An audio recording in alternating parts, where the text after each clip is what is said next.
Alright, mga kababayan, mga kaibigan, mga katokis, mga kapots. Kamusta po kayong lahat? And once again, welcome po dito sa ating mumunting channel, Simply Tokis Vlog. Tayo po ay magbibigay lang ng maiksing komento, opinion at reaksyon sa mga mainit na usaping pang-politika sa ating bansa. Pag-usapan natin mga kababayan, ito pong si Senator Robin Hood Padilla. Mukhang nagtampururot po mga kababayan, oo. Mukhang nakakaawa naman, no? Pero nagtampururot nag-ala Trillanes po, no? Nag-walk out po si Senator Padilla, no? Mukhang nabwisit siya. Pero mukhang may karapatan naman mag-walk out, no? Mukhang dito, kakampihan ba natin si Senator Padilla? Nung binabasa ko po yung dahilan niya, bakit siya nag-walk out, may karapatan naman mag-walk out ang senador na walang hindi sangkot sa anomalya. Siguro kaya ganyan si Robin, siyempre naramdaman niya na yung kulungan, ayaw nang makulong ulit. Sensya naman Binoy, Okay, at ganun din po si Yusek Castro tinawag na malaking bobo. Sino po ang tumawag na malaking bobo? Si Yusek Castro. Kasi itong nagsabi na to napakatalino mga kababayan. Napakahusay talaga. Lahat ng sinasabi nito ay galing sa kanyang puso at kapani-paniwala mga kababayan. Walang bahid ng dumi o kasinungalingan ang taong nagsabing nakakabobo. Nakakabobo ang lahat ng sinasabi ni Yusek Castro. So therefore, bobo pala si Yusek Castro, no? Biruin mo, abogada, bobo, nasa top 20 ng time na nag-bar exam siya, bobo pala siya. Yung nagsalitang nakakabobo ng mga sinasabi niya, top notcher ba sa bar exam? Ano accomplishment? Di ba mga kababayan? So shout out po lahat sa inyo and may God bless you all. Unahin muna natin mga kababayan itong si Senator Robin Hood Padilla, no? Si Robin Hood Padilla, ginaya niya po si former Senator Trillanes na nag-walk out. Di ba nung tinatanong ni JPE, sumalangit na ang kaluluwa ni JPE, ano yung mga aktibidades ni Trillanes sa China, nag-walk out na lang po. Kahapon yata si Robin Padilla nag-walk out din mga kababayan. During the deliberation of the budget, lalong-lalo na daw po sa allocation ng pondo para sa National Commission of Indigenous People sa ating bansa, the NCIP, mukhang natetengga po ang pondo para po sa pagpapatitulo ng ancestral domain ng ating mga indigenous people, yung ating mga kababayan na yan, yung mga katutubo po. Ako po, naawa po ako sa mga yan, talagang parang napapabayaan po sila, no? Parang yung pangangailangan nila hindi nakakamit. Parang mga ARBs din yan, no? Yung mga Agrarian Reform Beneficiaries na ang tagal-tagal na mga lupang sinasaka, hindi naman pala kanila, walang mga titulo. Ito namang sa ating ancestral domain ng mga indigenous people, kinakailangan nila ang titulo ng mga lupa nila. Sa bagay, sa totoo lang, sila naman nauna dyan. Bakit hindi nyo pagbigyan yan? Pinaglalaban po ni Robin Padilla na sana mapondohan po yung pagpapatitulo sa mga lupa ng ating mga IPs. O kung nakakaderogatory po, sorry po IP na lang, no, para hindi po mahaba, no? Ako po sumasang-ayon kay Senator Robin Padilla. Kung nararapat po na mapondohan po yan, no, hindi po nanakawin kung sino man pong magbibigay po dyan, magpoproseso ng titulo, no, sana naman hindi gawan ng pagnanakaw yan. Kasi po ang sabi ni Padilla, base sa kanilang kalkulasyon, 400 million po ang kinakailangan pondo para po nationwide, hindi lang specific na lugar. Lahat po ng ating IPs nationwide ay mabigyan ng titulo ang kanilang ancestral domain, no? So, ang kinalulungkot niya, natetengga po. Mukhang na-fed up siya. Parang, ang sabi niya, minsan lang naman ako humirit. Pero, in fairness naman po sa budget, kinakailangan i-depensa mo maigi. Robin, kausapin mo yung ahensya na dumidepensa sa budget na yan. Ang hinihingi na lang daw po nga ni Robin, out of 400 ay 200 million muna. Pauna muna yung kalahati. Para daw hindi naman mabigat sa budget ng presidente. Now, ito gawin mo, Robin. Ilabi mo. Maging lobbyist ka na. If you are the one defending it, i-justify mo. Ipaglaban mo.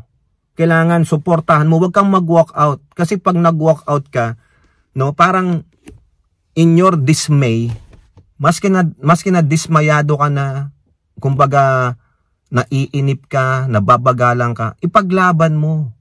Huwag mong talikuran. No?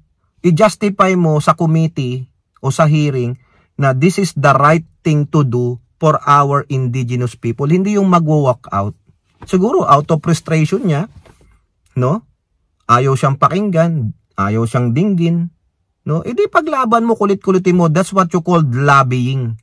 Sabihin mo dun sa mga nag-aano, kausapin yung mga senador, maglabi kayo. This is for the people.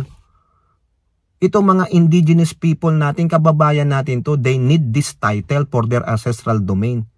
Huwag yung mag-walk out. Ipaglaban. No, ilabi mo ng ilabi yan. Oo. Kung mausap ka ng mga senador, kausapin mo presidente, para po sa mga katutubo natin to, oh. Huwag yung mag-walk out. Parang pag nag-walk out kay pikon ka, talo ka eh. Parang ganun sa akin eh. Paglaban mo. Be man up. Maski na magkatitigang kayo. I-debate mo maigi, Robin. Ipaglaban mo nga eh. Diba? Kung yan talaga ang target mo, ipaglaban mo karapatan ng mga katutubo natin. Oo, papalakpakan ka namin. Pag yan, paglaban mo yan. Hindi yung mag-walk out. No? Wala. Talo ang katutubo doon. Nag-walk out ka. Paano lang narinig ngayon yung ano mo, depensa mo? Pagtatanggol mo sa kanila, winok out mo, iba paano na? O para lang mapansin, nag-walk out si Binoy, pagbigyan na nga natin, hindi ganoon. I-justify ng tama, ipaglaban ng tama, para pag nanalo ka, o di victory, di ba? Yung joy, yung tuwa mo, na paglaban natin dahil pinagsikapan natin, talagang todong paglaban natin, ganon. O, di ba? Kaya wag kang mag-walk out, Robin, wag mong gayahin si Trillanes. O now, pasok naman tayo dito, o nga pala, ituloy lang natin ha, saglit lang. Kayo naman dyan, kung sino man yung sponsor, kung sino man yung committee dyan, na humahawak dyan, committee, yung nagpro-propose ng budget.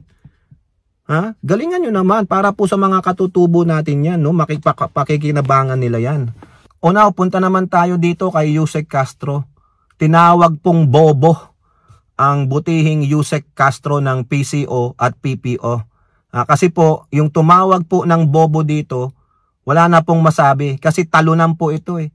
Hindi po ito makaobra, hindi po ito makapuntos. Ha? Sa lahat ng banat nito kay Yusek Castro, laging may balik na mas matindi sa kanya si Yusek Castro. Kaya nga po sinabi niya, no? Huwag nyo na pong intindihin ang sinasabi niyan. Nakakabobo. Nakakabobo daw lahat ng sinasabi ni Yusek Castro. Oo, kumbaga walang sense. Wala kang matututunang aral. Wala kang masasagap na magandang balita. Oo. So, totoo ba yun? Totoo ba? Kayo, ano sa palagay ninyo? Yung talagang hindi sa maka Duterte kayo, hindi sa maka Dilaw kayo, maka Marcos kayo. As fair, sa palagay ninyo, bobo ba si Yusek Castro? Wala bang sense yung sinasabi ni Yusek Castro? Ha? Nakita niyo, narinig niyo na ba sa interview si Yusek Castro? Di ba? I don't think so na bobo eh. Baka yung nagsalita siya ang bobo. O sino ba nagsalita niyan? Ayan po, si Sara Duterte. Yung PTSD, yung si Pusit Tokmol Saltik Dutae na vice presidente ninyo. Nakakabobo daw yung mga pinagsasabi ni Yusek Castro. Really? O ngayon, ano po ang balik ni Yusek Castro?